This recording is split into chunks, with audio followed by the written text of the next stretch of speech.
Nakita mo tong power couple of showbiz na ito? Well, a power couple means a power bank account. Pero ang tanong, sino ang mas mayaman? Ang breadwinner at laki sa hirap na si Sarah Geronimo o si Matteo Guidicelli na mula sa mayamang angkan sa Cebu? Yan ang ating sasagutin sa video na ito. The popstar royalty na si Sarah G has finally found her true love with her husband Matteo Guidicelli. Pero hindi ito nangyari ng walang drama. Isa sa pinakamainit na issue noon ay ang pagtutol ni Mommy Divine sa kanilang relasyon at kasalan. Meron daw kasing issue si Mommy Divine sa financial status ni Matteo. Pero wait, si Matteo may financial issues? Eh di ba mayaman ang pamilya nila sa Cebu? Well, yan ang aalamin natin ngayon. Kaya panoorin mo tong video na to hanggang sa uli para malaman mo kung gaano talaga ka big time ang mister ni Sarah G. Pero ang tanong, now they're considered the power couple in showbiz, sino nga talagang may mas power pagdating sa financial status? Unahin natin syempre ang kanilang sariling spotlight sa kasikatan.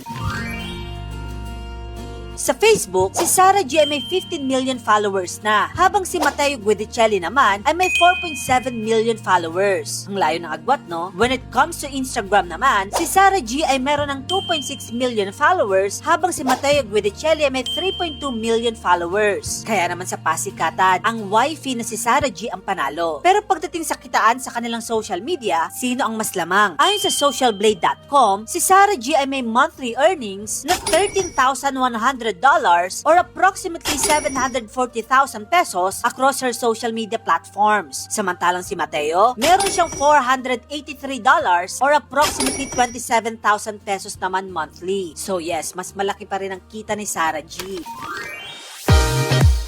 As of 2024, Sarah G currently has more than 30 endorsements. Pero ang mas malala, tinanggihan niya ang isa sa biggest endorsement niya sa Jollibee noon dahil isa na siyang pescatarian ngayon. Yung mga taong hindi na kumakain ng karne except mga isda. Kahit na milyon-milyon ang kinikita niya sa endorsement sa Jollibee noon, ang importante raw kay Sarah G ay ang advocacy niya na pahalagahan ang buhay ng mga hayop. E paano naman ang kanyang husband na si Matteo Guidicelli? Well, compared kay Sarah G, mas mababa si Matteo na may 4 active endorsements at ang isa pa nga dito ay ang kanyang partnerships with San Marino Tuna. Kaya sa kategoryang ito, panalo na naman si Sarah G.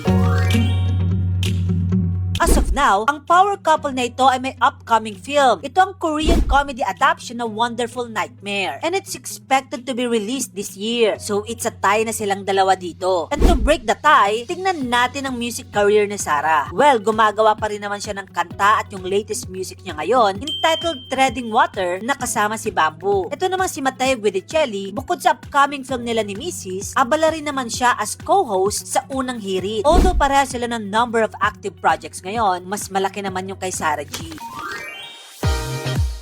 When it comes to businesses, palaban rin ng dalawang mag-asawa na ito. Dahil si Sarah G pa nga lang ay nakapagpundar na ng 4-hectare solar-powered farm sa Tanay, Rizal. Meron din siyang Geronimo's Cafe at restaurant in Quezon City. At syempre, ang kanyang pinagmamalaking sariling cosmetic line na Pop Studio. Si Matteo Guidicelli naman kaya, syempre meron din siyang mga negosyo. Lalong-lalo na ang kanyang pamilya sa Cebu City. At isa pang fun fact, kay Matteo ay galing siya isang wealthy clan sa Cebu, where his father is an Italian and serves as the managing director of several award-winning Italian restaurants. Kaya naman dito pa lang, masasabi mo ng big time din si Matteo dahil siya rin ang nagmamanage ng ilang restaurants nila, kabilang na ang Dagyane Cucina Italiana, which is located sa Alabang. Pero when it comes to negosyo talaga, walang palamangan ang dalawang mag-asawa na ito dahil parehas nilang suportado ang isa't isa, na kung saan meron silang company named G Productions and G Studios. Sa kabuuan, sino nga ba ang may mas malaking net worth sa kanilang dalawa?